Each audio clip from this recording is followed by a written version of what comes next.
સુરતમાં ધર્મ પરિવર્તન કરનારા બિલ્ડરે દુકાન વેચવામાં રૂપિયા 20 લાખની ઠગાઈ કરી। ધર્મ પરિવર્તન કરી વૈભવમાંથી મોહમ્મદ બનેલા બિલ્ડરે કરી 20 લાખની ઠગાઈ।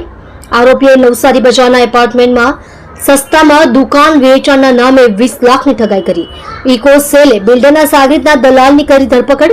ચોક બજારના બિલ્ડર વૈભવ ઉર્ફે રોહિત મિશ્રા જે ધર્મ પરિવર્તન કરી મહેમાન મોહમ્મદ ફૈઝાન બન્યો હતો, તેને દલાલ સાથે મળીને કેટરર્સના કર્મચારીને 33 લાખમાં બે દુકાનનો સોદો કરી 20 લાખ લઈ દુકાન બારોબાર બીજાને વેચી દીધી હતી।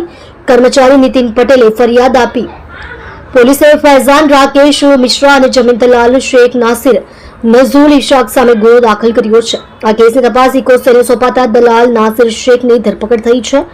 નાસિરે સાટા ખતમાં સાક્ષી તરીકે સહી કરી જવાબદારી લીધી હતી। અડાજણમાં રહેતા 53 વર્ષીય નીતિન પટેલે 2016માં ગોપીપુરામાં નવી બંધાતી બિલ્ડિંગમાં બે દુકાનો લેવા નાસિર શેખે બિલ્ડર મિશ્રાનો સંપર્ક કરાવ્યો હતો। બાંધકામ પૂર્ણ થવા છતાં દુકાનનો કબજો ન મળ્યો। સાટાખતમાં જમીન દલાલ નાસિર સાક્ષી તરીકે હતો। 20 લાખની રકમ આપી દીધા પછી બિલ્ડિંગનું બાંધકામ પૂર્ણ થયું છતાં દુકાનનો કબજો આપ્યો ન હતો। ઉપરથી બિલ્ડરે બંને દુકાનો બીજાને વેચી દીધી હતી।